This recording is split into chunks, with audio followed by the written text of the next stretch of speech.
Hare Krishna, we welcome all the devotees for Sunday afternoon session on SHRI ISHOPANISHAD. In our discussion, we have completed our discussion till mantra 14. Who can enter into the spiritual world, the eternal abode of the Lord? Sambhutim. One has to understand about the Supreme Personality of Godhead, Shri Krishna, his qualities and the nature of his wonderful dham. And by understanding that, one can enter into that spiritual world. So after that, we have come to mantra 15. It's a very nice prayer here. And the title for this mantra is How to Get the Divine Darshan of the Person Lord. Hiranmayena patrena satyasya vihitam mukham tattvam poshanna pavrunu satyadharmaya drishtaye.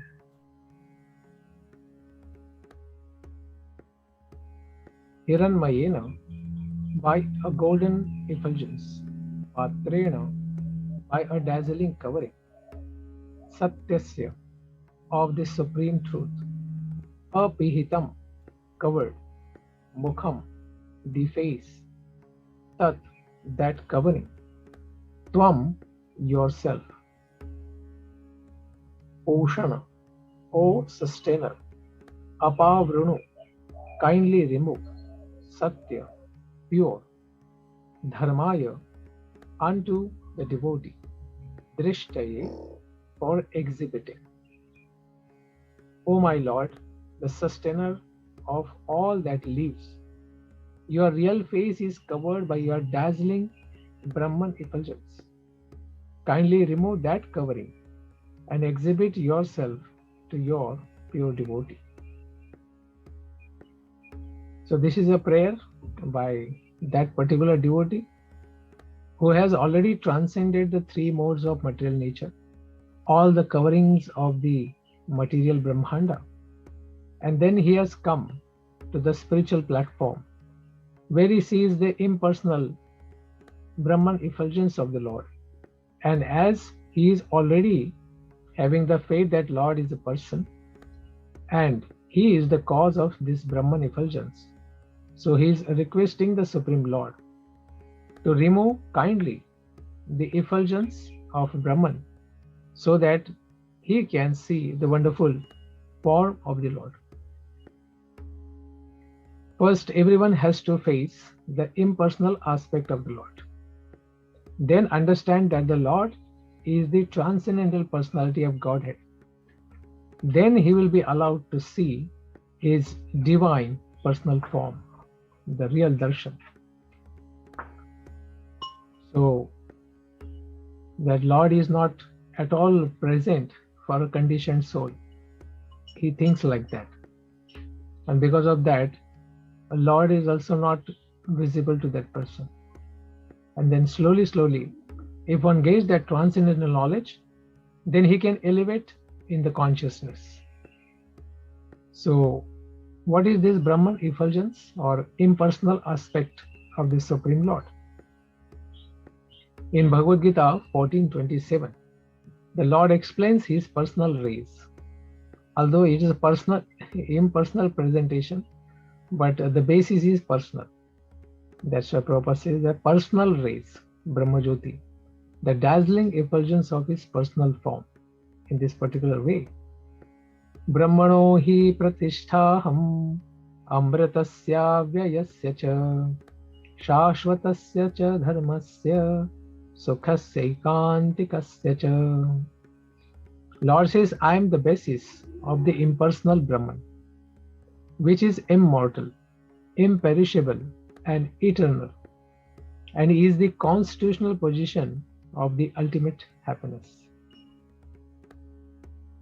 The absolute truth is perceived in how many aspects? Because this is one aspect, Brahman. So how many aspects are there? Brahman, Paramatma, and Bhagavan are the three aspects of the same absolute truth. Brahman is the aspect most easily perceived by the beginner. Beginner on that transcendental platform beyond the modes, not for the beginner in this world. Because a beginner is a person in Andha Tamasic nature, then Tamasic, then he will be elevated to passion, then Sattva-guna, and then Shuddha Sattva-guna, and then he will come to this Brahman consciousness or the level of the absolute truth, and which is just unknown to the materialist, gross materialist, or somebody who is very simple, who thinks himself as just a body, material body only. And beyond this, Brahman is Paramatma, the super soul. He is realized by those who have further progressed, but it's a very high platform for the materialist to understand this. This intermediate stage, and it's for those who have understood the Lord to be partially person. That means he has realized his energies that will come in the conclusion. Neutral towards the activities of the jiva stuck up in the world. That is his conception. And Bhagavan realization is the ultimate realization of the absolute truth, in which he understands that the Lord is as person as he is in the beginning. And then he also understands that actually he is person because Lord is not coming from the jiva is coming from the Lord. Because Lord is a person, the jiva is a person. But in the beginning, he understands because he is a person, so Lord must be a person. How to understand that Krishna is above Brahman and nothing is above him. This is confirmed in Bhagavad Gita 7:7, where Lord Krishna says that he is the ultimate concept of the absolute truth. Mattaha parataram na anyat. Nothing is beyond me. Parataram. And this is same as asama urdhva from ISHOPANISHAD. That nobody is equal to the Supreme Lord, and obviously nobody is above him. Nobody is greater than him. Therefore, naturally, Krishna is the source of Brahmajyoti, Brahmano hi pratisthaham, as well as the all-pervading Paramatma. So he is the foundational principle, person beyond Brahman and Paramatma.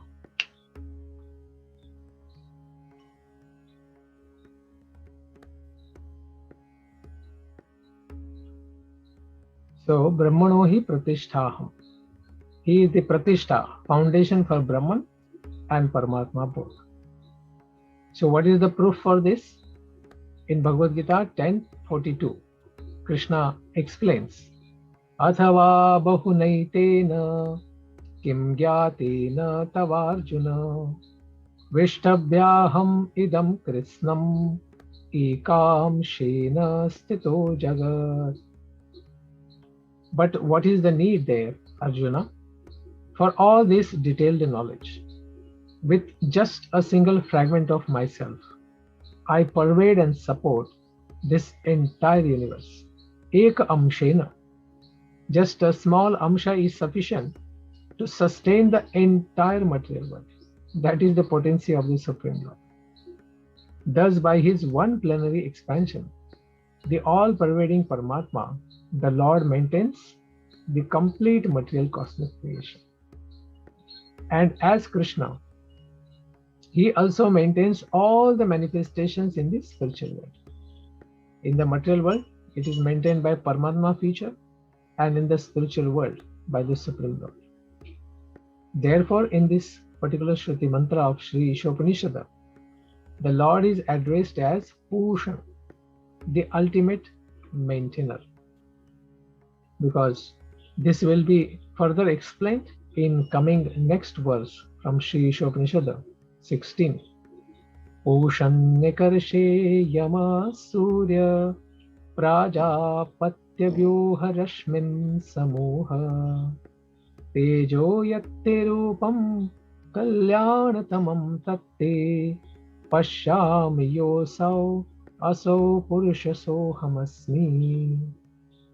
The personality of Godhead Shri Krishna is always filled with transcendental bliss. Anandamayo bhyasat. When he was present, example is given, at Vrindavan in India, 5000 years ago. He always remained in transcendental bliss, Ananda, even from the beginning of his childhood pastimes. He doesn't have to become mature to experience that Ananda. The killings of various demons, such as Agha, Baka, Putana, and Pralamba, but were but pleasure excursions for him. Just as a plaything he killed them. In his village of Vrindavan, he enjoyed himself with his mother, brother, friends, and when he played the role of a naughty butter thief, Navanita Chora, all his associates enjoyed celestial bliss by his stealing.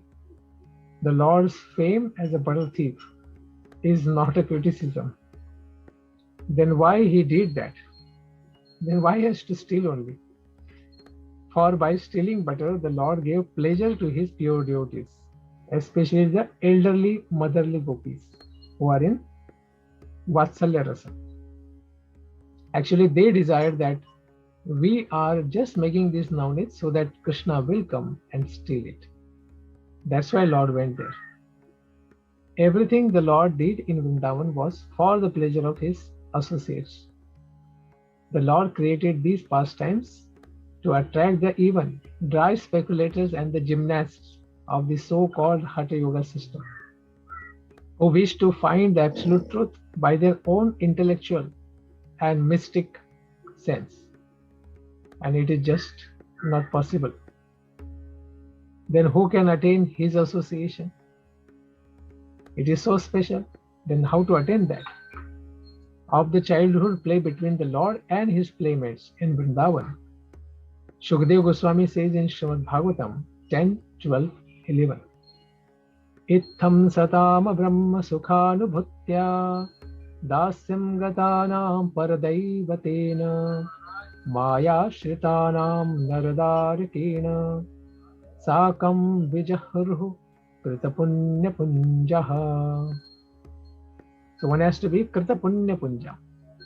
The personality of Godhead, who is perceived as impersonal, blissful Brahman by the Gyanis, who is worshipped as the Supreme Lord by the devotees, in the mood of servitorship, dasyam, and who is considered as just an ordinary human being by the mundane people, maya shritam, played with the cowherd boys, gopas, who had attained their position after accumulating many pious activities. And these are not mundane pious activities, but these are the spiritual, devotional pious activities.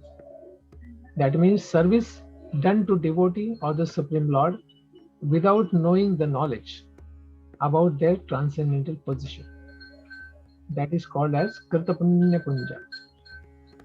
Thus the Lord is always engaged in transcendental loving activities. With his spiritual associates in the various relationships. Begin with Shanta, that is the neutral state, that is like trees, like birds, Dasya, servitorship, Sakhya, friendship, Vatsalya, parental affection, and Madhurya, conjugal love. Since it is said that Lord Krishna never leaves Vrindavan Dham, one may ask how he manages then the affairs of creation in this world. When he stays only at one place, how he is doing the function in the other end? This is answered in Bhagavad Gita 13:14 to 18. The Lord pervades the entire material creation by his plenary part known as the Paramatma or Super Soul. Although the Lord personally has nothing to do with material creation, maintenance and destruction, he causes all these things to be done by his plenary expansion. the Paramatma. Every living entity is known as Atma, soul, and the principal Atma who controls them all is Paramatma, the super soul. This system of God realization is a great science. So this will be explained. But there are many people, they are previously explained like Gyanis, Karmis, Yogis and Bhaktas. But then what about the Sankhyaites? Those who are followers of the path of Sankhya Yoga. So there are two types of Sankhyites. One group is theistic, they believe in the existence of God. And there are atheistic Sankhya Yogis. They don't believe in existence of God. So the materialistic or atheistic Sankhya Yogis can only analyze and meditate on the material 24 factors of creation. Or they have very little information of the Purusha, the transcendental Supreme Lord. And the impersonal transcendentalists, they are just simply bewildered by the glaring effulgence of Brahmajyoti. They can't see the person beyond that Brahmajyoti. If one wants to see the Supreme Lord in full, completely as a person, then one has to penetrate beyond these 24 elements first, and then the glaring effulgence as well. Then they can see the person. So who prays for the removal of this Brahman effulgence? Obviously, Gyanis don't pray because they don't know anything beyond Brahman exists. So they will not pray. SHRI ISHOPANISHAD points towards this direction, to pray to remove this Hiranmayena Patra. How is this Patra? This Patra is a transcendental effulgence of golden rays, very amazing golden rays, the dazzling covering of the Lord. Unless this covering is removed, no one can perceive the real face of the personality of Godhead. Actual realization of the absolute truth can never be achieved. And obviously, because devotee is informed that Lord is Supreme Person, even he will see the transcendental Brahman effulgence. He will want to see beyond that Brahman effulgence the Supreme Person. So this is a prayer done by the devotee. And one has to transcend the impersonal aspect of the Lord. Then only you can touch the personality. And if one just stays happy with the impersonal aspect, then he will not get to the transcendental person. It's always a good choice, even for the impersonalist, to do this kind of prayer, when actually he will reach the Brahman. To reach the Brahman without bhakti is not possible. Mamcha yo avyabhicharena bhakti yogena sevate sagunan samatitaitan brahma vibhuyai kalpate. Who can attain the Brahman? By following the devotional service without falling down, following the regulatory principles very nicely, coming to goodness first and transcending even goodness by Shuddha Sattva. That kind of personality will attain the Brahman.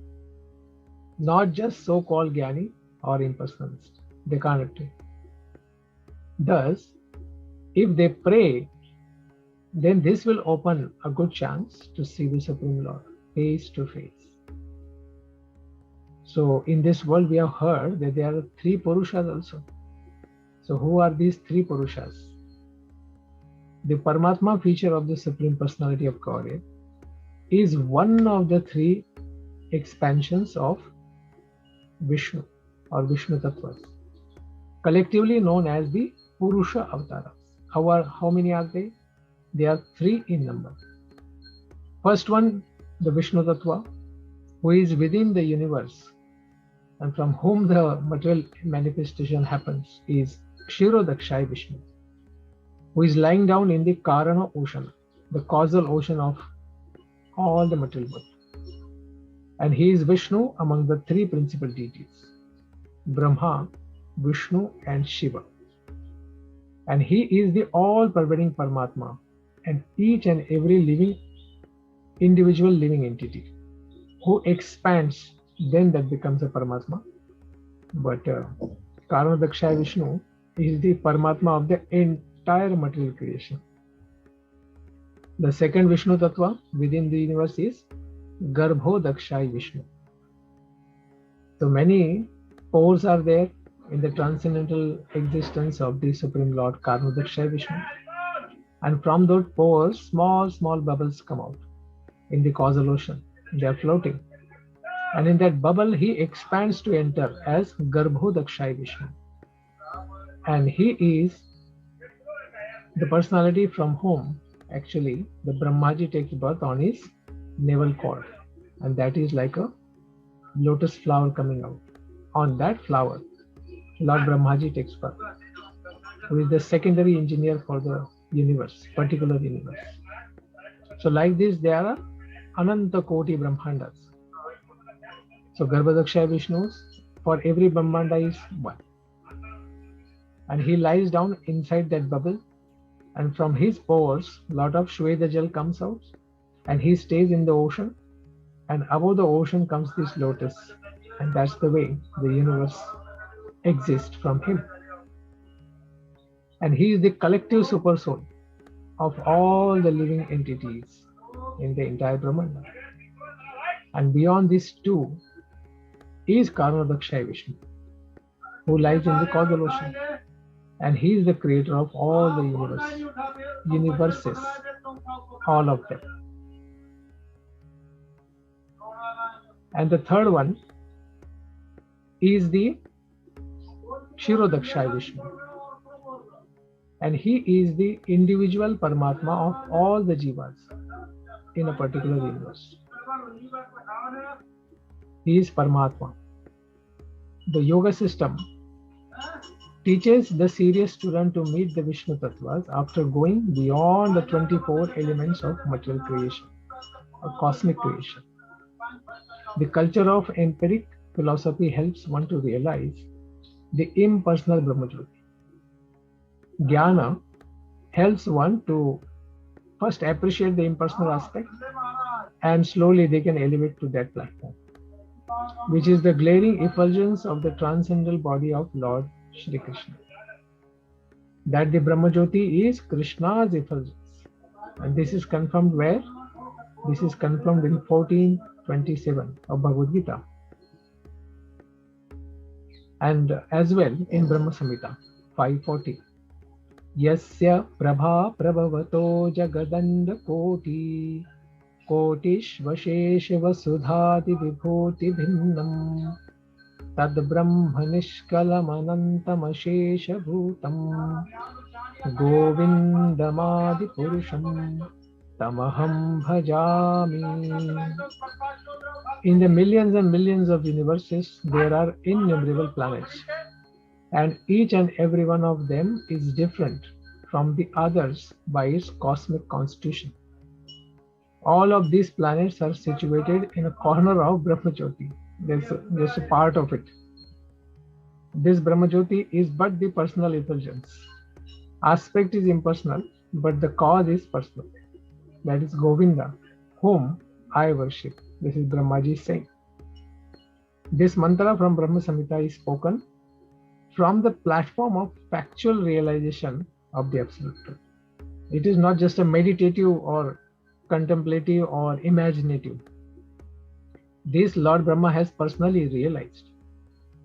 And the Shruti mantra of Shri ISHOPANISHAD under discussion today also confirms this process of realization.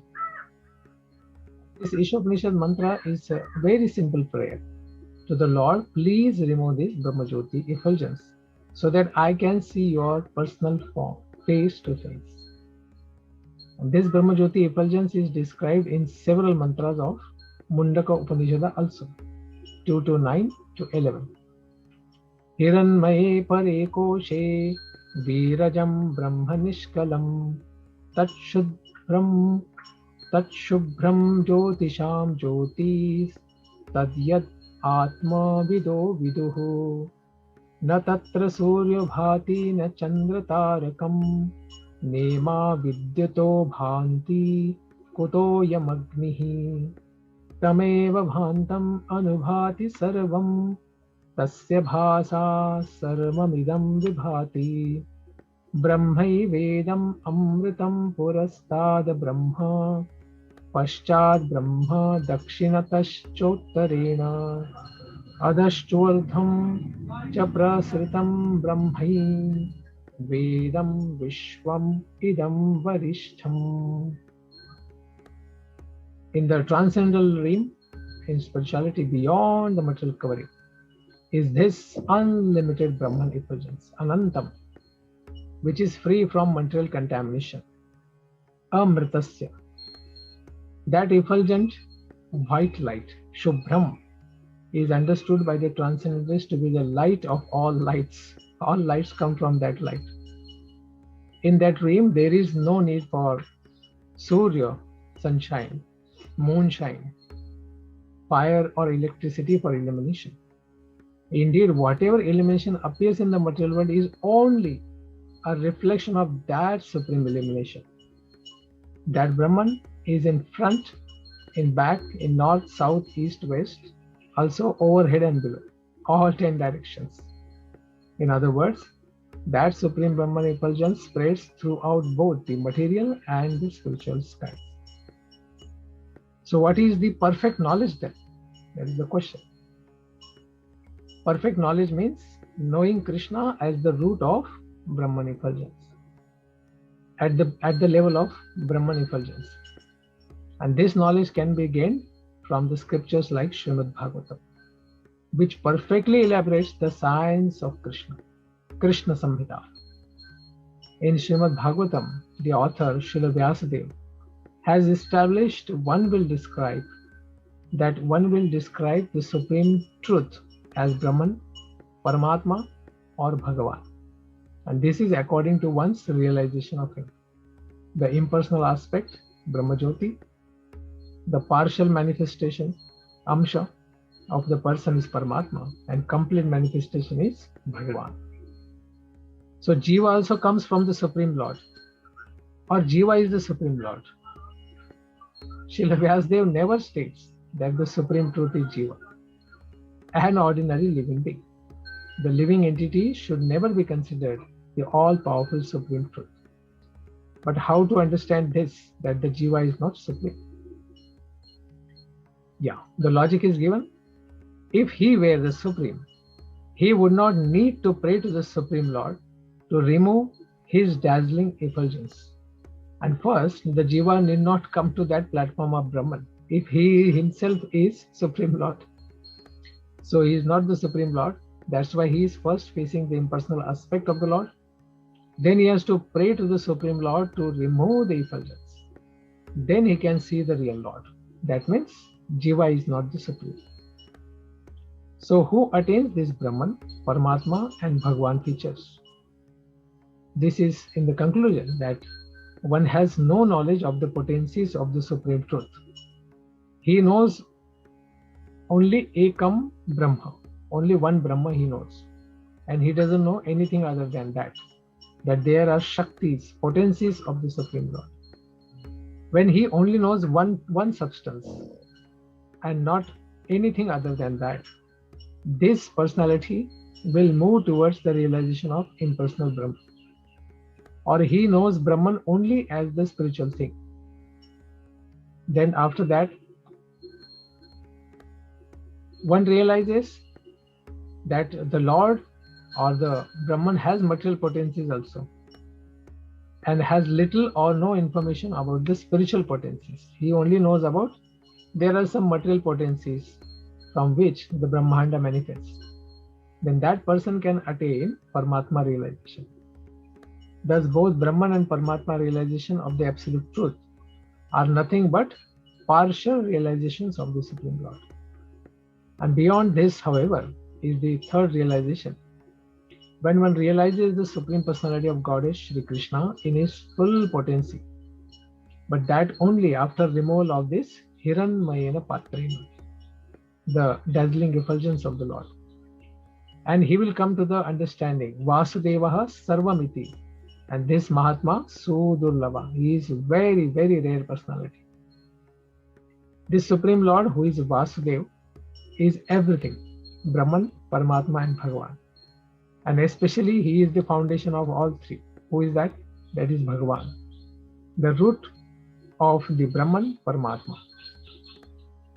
So are they compared You are telling about Bhagavatam, but are they compared in Bhagavad Gita also? Yes. In Bhagavad Gita 6:46 and 47, there is a comparative analysis given for these three types of transcendentalists: the worshippers of Brahman, Gyanis; the worshippers of Paramatma feature, Yogis; and the devotees who are worshipper of the transcendental person, Shri Krishna, Bhaktas. तपस्विभ्योऽधिको योगी ज्ञानिभ्योऽपि मतोऽधिकः कर्मिभ्यश्चाधिको योगी तस्मात् योगी भवार्जुन योगिनामपि सर्वेषां मद्गतेनान्तरात्मना श्रद्धावान् भजते यो मां समे युक्ततमो मतः. Here it is stated that the Jnanis, those aspiring for the impersonal realization of the Supreme Lord, those who have cultivated the Vedic transcendental knowledge, they are certainly better than the ordinary fruitive workers, karmakandis, and that the yogis are still greater than the Jnanis because they are more informed about the personal aspect of the Lord than the Jnanis. At least they have come to the feature of Paramatma. And that amongst all the yogis who know the partial manifestation of the Supreme Lord as Paramatma, those who constantly serve the Supreme Lord with all their energies are the topmost. Yoginam api sarvesham madgatena antaratmana. And in summary, a philosopher is always better than a laboring man, hard laboring like ass, donkey. A mystic is still better than the philosopher. And of all the mystic yogis, he who follows the Bhakti Yoga, the transcendental platform of devotional service, who is constantly chanting the holy names of the Lord and serving the Lord and his pure devotees, is the highest. And this Sri ISHOPANISHAD verse is directing us towards that same perfection. That first, even one sees the impersonal aspect of the Lord, even in sadhana or in perfection. Then he should pray to the Supreme Lord, O Lord, please remove this Brahman effulgence. This is impersonal aspect of the Supreme Lord, so that when this dazzling effulgence is gone, he can actually see the Supreme Personality of Godhead, the real person, who is the cause of Brahman, Paramatma, and Bhagavan. So this is the amazing explanation given for this wonderful prayer of a devotee who is very much willing to see the Supreme Lord. So this transcendental effulgence, which is Brahma, and for Jnanis is Brahmananda, so they are just happy with the Brahman. But then this is, if it is removed, then one can see the Supreme Lord for sure. This will be explained in Mantra 60 that we will hear in our coming next session. Dhanyavad. Hare Krishna.